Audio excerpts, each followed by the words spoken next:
William Henry Harrison, said, "We'll let you out under one condition. You serve the remainder of your life, as lighthouse keeper of Rock Island Lighthouse, which is located 5 miles ahead of us in Fisher's Landing, New York." Once again, guys, if we would like to stand, I just ask that we do so in the back. There are a lot of people that are sitting, and when when you're standing in front of somebody who's seated, makes it a little difficult to see. So.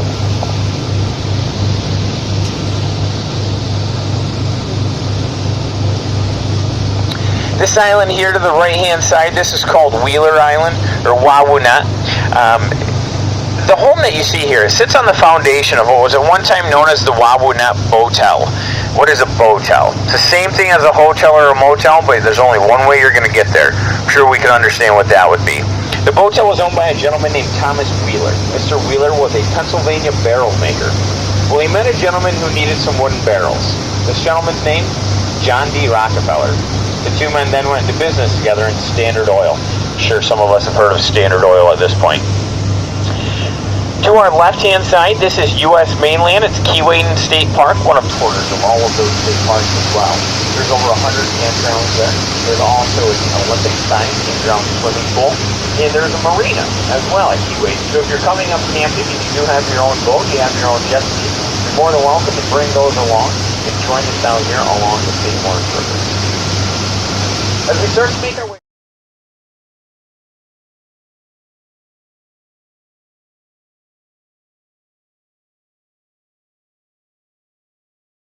Browning. Mr. Browning was a textile manufacturer from New York City. He actually manufactured the uniforms that the Union Army wore during the Civil War. At a later time, it was purchased by George Bull for his granddaughter Clover, and it stayed in the Bull family up until 1993 when she passed away. She was the last remaining grandchild of George and Louise Bull. Here on our left-hand side, this is called Pullman, or Castle Rest Island.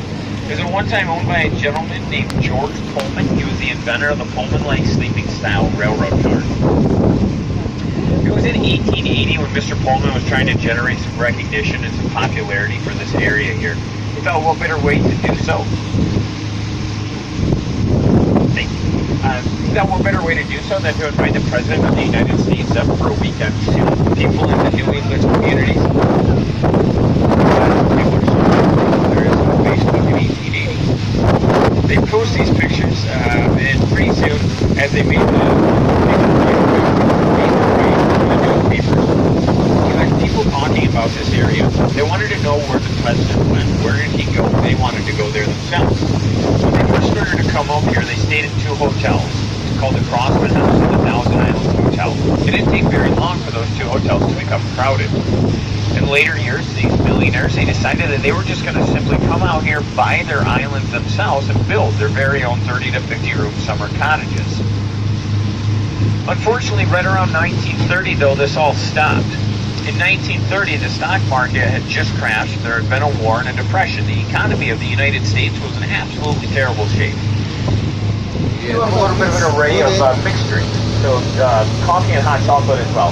So if you're interested in that, stop down, eat something to eat or something to drink. We have hot dogs and popcorn as well. This is one island. Your captain this afternoon is Captain Carey. How about a round of applause for our captain? Captain Carey's going to navigate us throughout the Thousand Islands today. My name is John, and I'm going to be your tour guide this afternoon. So if you guys do have any questions, hey John, I got a question. I'm going to do my best to do that. I noticed that we do have some children on board, and I just ask that you keep the children next to your side at all times. Please don't allow them to be climbing on the benches, the life jacket boxes, the railing. Started over there. Safety is our first and foremost, our biggest concern out here today. So with that being said, thank you guys for coming out and spending a little time with us this afternoon. And we do hope that you enjoy your tour here with us at Uncle Sam Boat Tours, as we're going to spend a little bit of our afternoon in a spot that we're lucky enough to call home here at Uncle Sam Boat Tours. So let's begin. We're going to spend the next hour sailing through an area called Millionaire's Row or Millionaire's Colony. The area got its name back during the Gilded Era of the United States, the Industrial Revolution. This was a time period roughly 1870 to 1930. At this time, many New England cities were becoming very hot and crowded. This is called Cherry Island. The green home that you see there is called Valora. As we travel by, you will see a flagpole. Look behind the flagpole. You can make out the foundation of the other home that at one time stood there. It was called Olympia. These two homes were twin tiny cottages, as they were referred to. They were very Abrams. These two gentlemen founded the A&S department stores. I'm sure all you ladies know that better today as Macy's. So the A&S department stores we know today as Macy's, started by those two gentlemen. To your left-hand side, Casablanca, Spanish for White Home. It was originally called Melrose Lodge. In the late 1800s, a gentleman named James Pullman built a home for his daughter Emily. It was to be a wedding present. However, Emily ended up getting cold feet. She decided she didn't want to be married, but like any good daughter would, she kept the home anyways.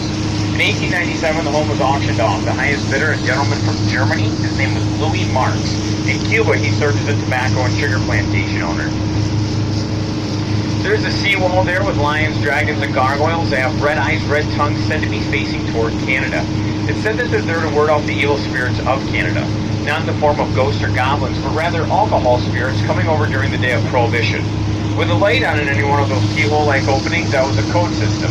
A light on meant that the coast was clear, go ahead and bring the alcohol over. Without a light on, that meant that there was some sort of danger in the area and that the trip was actually not to be attempted. As we wrap up the island, you find the boathouse there called the Yardarm, and in front of that, the brown home to the left-hand side called the Winley Lodge. The Winley Lodge was the last home built in Millionaires Row prior to World War I. It was done so by Nellie and Fred Frazier of Solvay, New York. It was later owned by the Kellogg's family of Battle Creek, Michigan. That is the same Kellogg family that may have brought you your breakfast this morning in the form of frosted flakes or mini wheats. It was later then owned by Donald Hasseltine from Scottsdale, Arizona. Mr. Hasseltine, he was an executive of ExxonMobil. So when our gas prices are lined up on the lap of the person behind you, if you don't know who they are, that's going to be very awkward. If she's cute, it's going to be a great icebreaker for you. But you can also buy her a box of popcorn downstairs. That might work better. Wellesley Island, if you look to your left, to the right, that end of Wellesley Island was pretty much at one time all owned by George Bull. He had a farm there, he had polo fields, there was a 9-hole golf course. Today there's two 18-hole golf courses there. But this was pretty much his end of the island. And he owned the Swiss Chalet. That's where his workers stayed during the main castle construction. Now to the left-hand side, that was Florence Island with the flagpole and cross there in the front. Florence Island, named after its original owner, Miss Florence Proctor of the Procter & Gamble Company. 1953, a famous radio talk show host wrote a song. It's called the Thousand Islands Song. Am I going to sing it for you guys today? Absolutely not. Not a chance. But in this song, Arthur Godfrey claimed on how he was searching for his Florence of the St. Lawrence. He had a crush on Mrs. Proctor, so he wrote a song for her. Now, through this song, great recognition of the area came.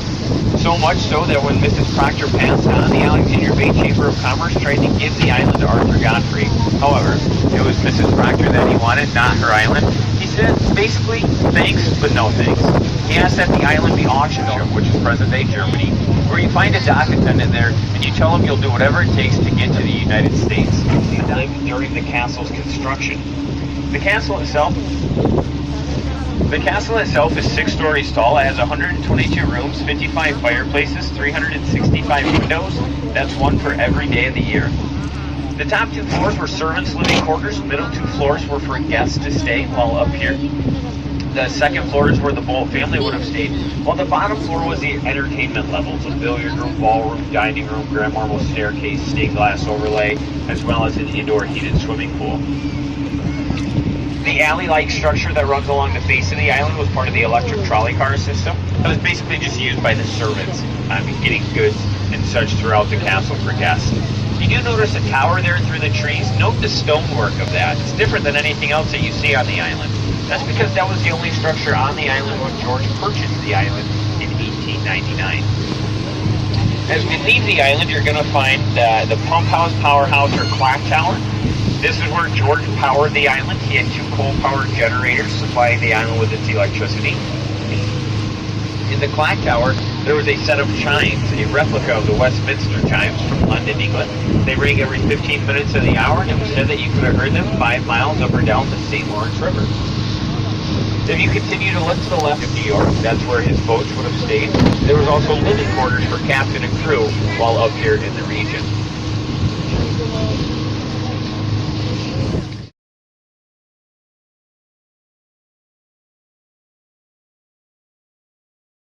Directly back to the westerly of the castle.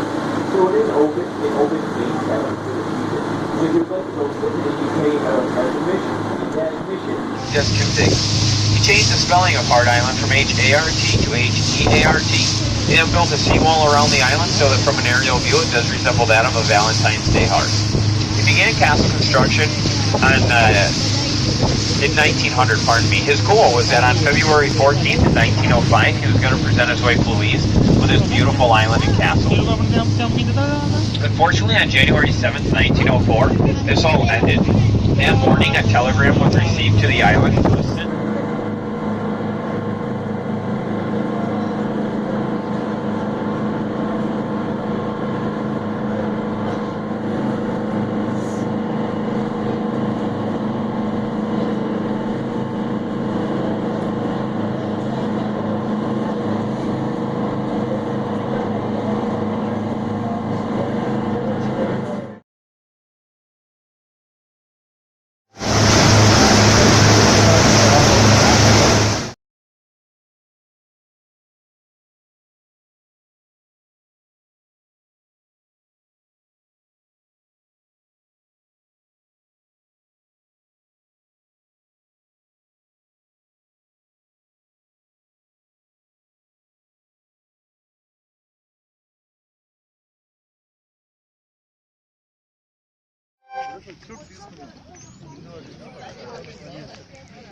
This is Niagara Water Falls area.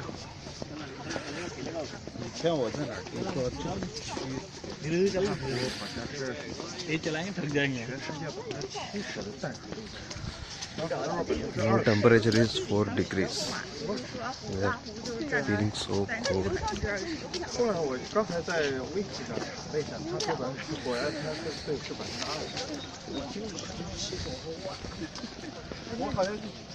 We are walking on the boat walkway.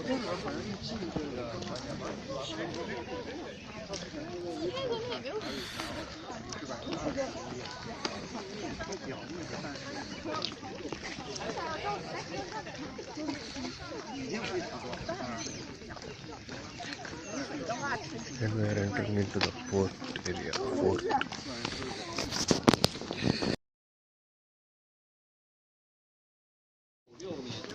那么大家走进去呢，就是古堡的里面，前方是法国堡，旁边有带要卡的，旁边那个湖呢就是安大略湖了。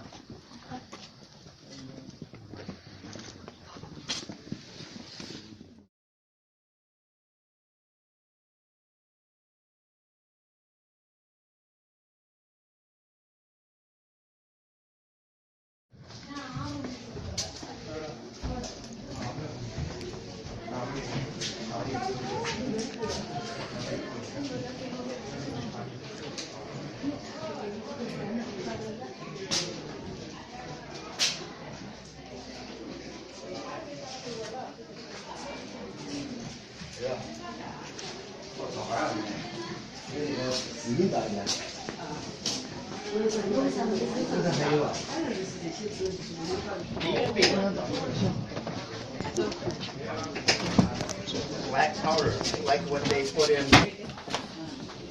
Have a good day now.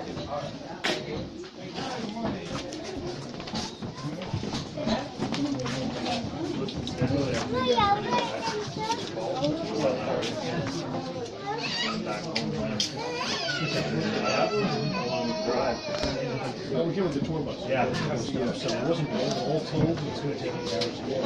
How you doing? You're welcome. This extra bit, I'll put it in the inside if you need it for a patch or anything, or it's the same color, same thickness. In the future, you never know. If you find this too long, you can slip that back. You can put it inside if you need a patch or anything with the same color. Oh my god. How's that?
Birds పట్టుకోకూడదు.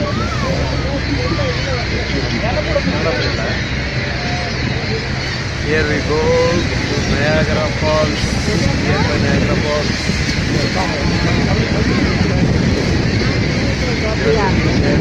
Niagara Falls.